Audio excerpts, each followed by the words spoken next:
So once you've ironed and pleated the pallu, start your drape and let's get to the hip pleat.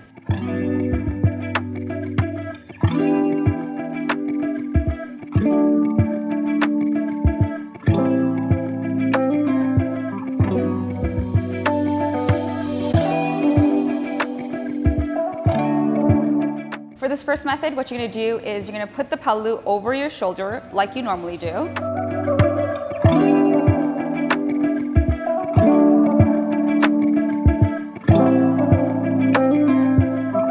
So you're gonna bring the part of the sari that's closest to you, your chest, and bring it around your body and bring it over your left hip. And then you're going to pin this with the first layer of the sari as well as your underskirt or sari silhouette, and you're gonna put a pin there. And I just like to lift it up so that I don't poke myself with the pin.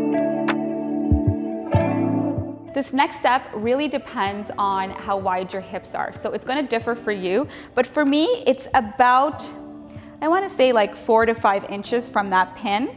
I'm gonna grab the sari there. And so it might be more for you if you have wider hips, and it might be less distance for you if your hips are narrower. And what I'm gonna do is I'm gonna grab that, kind of like pinch it between my fingers and bring it up to my, so again, that was too short.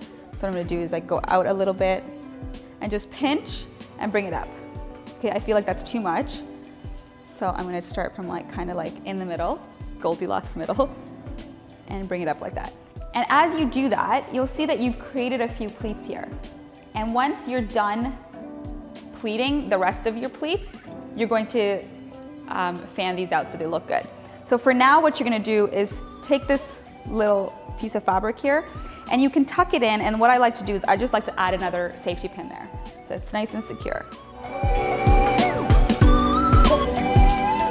And then you're going to pleat as normal.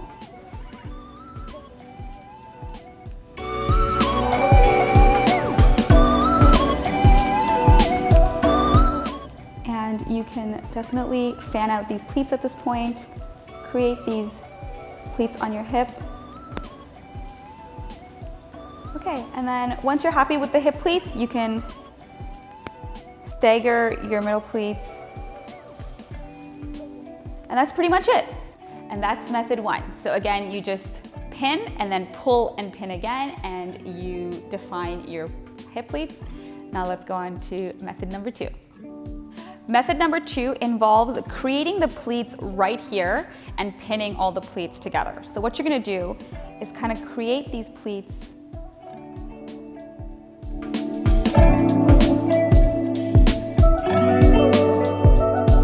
and then you wanna gather all of that with the first layer of the sari and your underskirt or sari silhouette and pin it all together.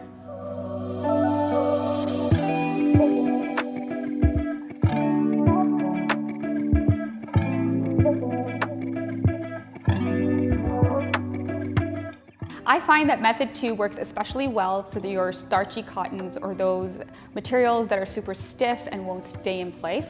Pinning it all in place to your right thigh, just make sure that the material stays in that spot. For method number 3, you want to pleat your front pleats first.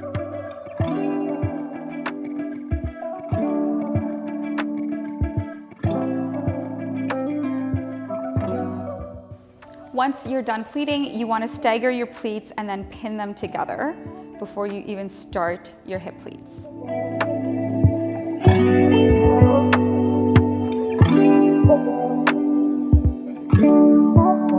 So for this method, you want to make sure that the last pleat is at a point where if you were to fully extend your arms and hold the border like this, you have enough fabric to do that. Like if your arm is here, that's like not enough fabric to do what you want to do. And if it's more than that, it's just going to look really clumsy. So I find the length of your arm like fully extended and then the border doing this, like that's kind of approximately how much sari or fabric you need here to do the third method properly. So once you have that, what you're going to do is kind of hold this part down. You don't want to tuck this part in. So you're going to hold this in and then bring the pleats up and then tuck the pleats into the front. So what you're gonna do is reach your hands into this little opening here where you haven't tucked in the sari, and then reach underneath all of these pleats and this part of the border part of the fabric, if you have it, or the edge of the sari, and kind of just pull that to your right hip. So you're gonna pull this border or the edge of the sari and pull it towards your right hip, and you should get a little bit of sari here. And what that does is it tightens this entire section of your sari, and you can guide the pleats to however you'd like them to look. This is the easiest way to do this hip pleats and achieve these hip pleats, but you really need a sari that's gonna like listen to you. So I don't think this works well with satin saris. It can't be too soft and it can't be too hard. Like, it needs to be with the perfect sari. But this method is the easiest, and it's probably the method that most of our moms and grandmas used. Okay, and that's pretty much it.